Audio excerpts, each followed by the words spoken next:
Simon-Pierre, serviteur et apôtre de Jésus-Christ, à ceux qui ont reçu en partage une foi du même prix que la nôtre, par la justice de notre Dieu et du Sauveur Jésus-Christ, que la grâce et la paix vous soient multipliées, par la connaissance de Dieu et de Jésus notre Seigneur.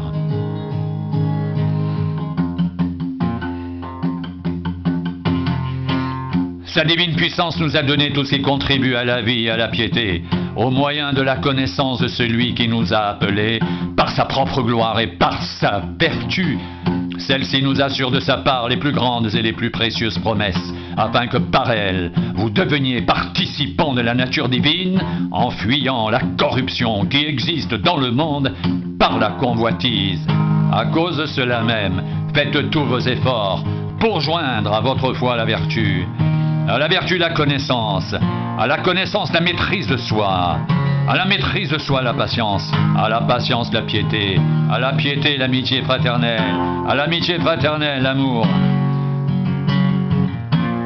Car, si ces choses sont en vous, et y sont avec abondance, elles ne vous laisseront point oisifs ni stériles pour la connaissance de notre Seigneur Jésus-Christ. Mais celui en qui ces choses ne sont point est aveugle. Il ne voit pas de loin et il a mis en oubli la purification de ses anciens péchés.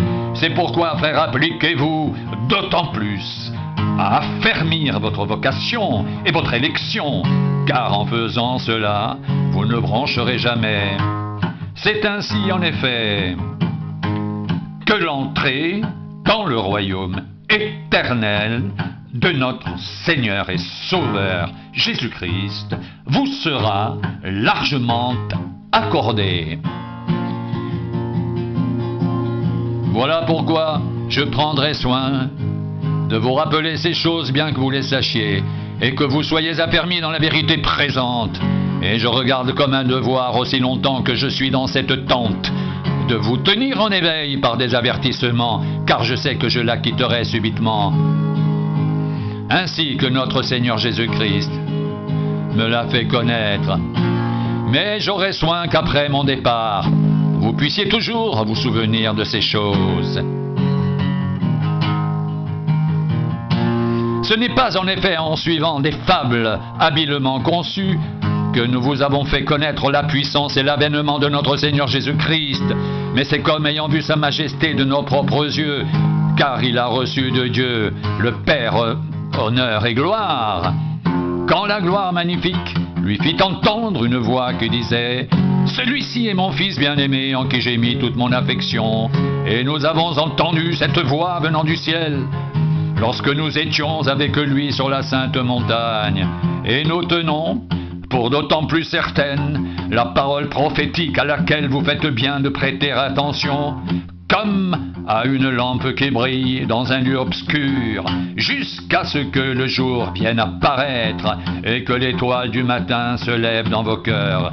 Sachez tout d'abord vous-même qu'aucune prophétie de l'Écriture ne peut être un objet d'interprétation particulière, car ce n'est pas par une volonté d'homme qu'une prophétie a jamais été apportée, mais c'est poussé par le Saint-Esprit que des hommes ont parlé de la part de Dieu.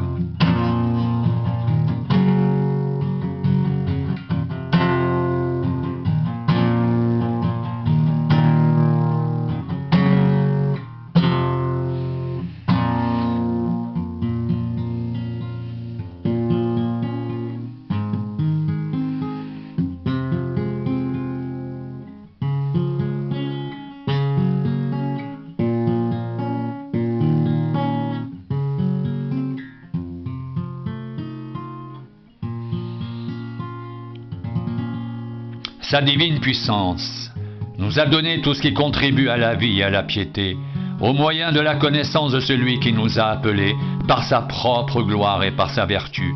Celle-ci nous assure de sa part les plus grandes et les plus précieuses promesses, afin que par elles vous deveniez participants de la nature divine, en fuyant la corruption qui existe dans le monde par la convoitise. À cause de cela même, faites tous vos efforts pour joindre à votre foi la vertu, à la vertu la connaissance, à la connaissance la maîtrise de soi, la maîtrise de soi la patience, à la patience la piété, à la piété, l'amitié fraternelle, à l'amitié fraternelle, l'amour.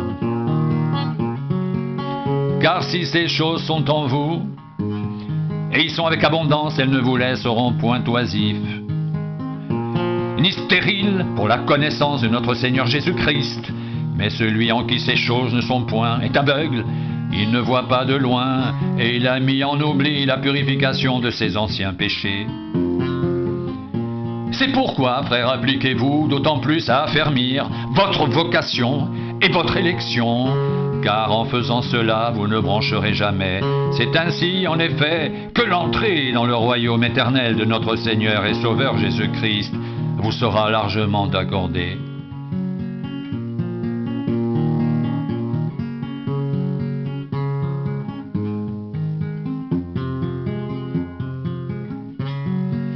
Voilà pourquoi je prendrai soin de vous rappeler ces choses, bien que vous les sachiez et que vous soyez affermis dans la vérité présente. Et je regarde comme un devoir, aussi longtemps que je suis dans cette tente, de vous tenir en éveil par des avertissements, car je sais que je la quitterai subitement, ainsi que notre Seigneur Jésus-Christ me l'a fait connaître. Mais j'aurai soin qu'après mon départ, vous puissiez toujours vous souvenir de ces choses.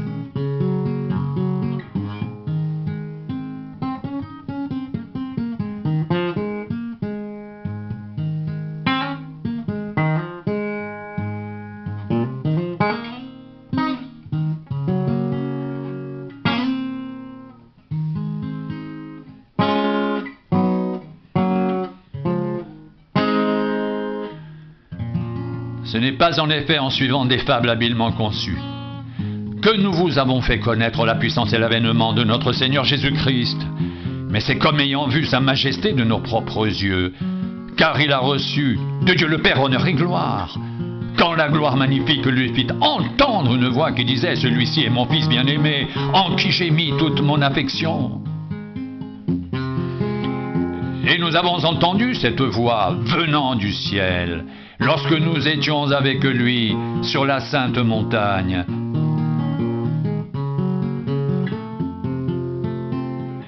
Et nous tenons, pour d'autant plus certaine, la parole prophétique, à laquelle vous faites bien de prêter attention, comme à une lampe qui brille dans un lieu obscur, jusqu'à ce que le jour vienne apparaître et que l'étoile du matin se lève dans vos cœurs.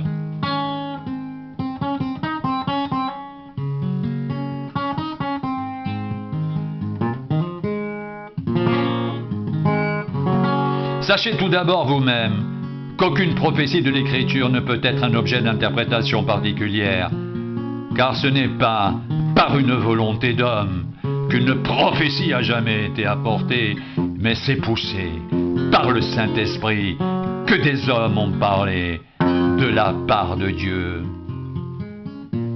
Simon-Pierre, serviteur et apôtre de Jésus-Christ, à ceux qui ont reçu en partage une foi du même prix que la nôtre par la justice de notre Dieu et du Sauveur Jésus-Christ.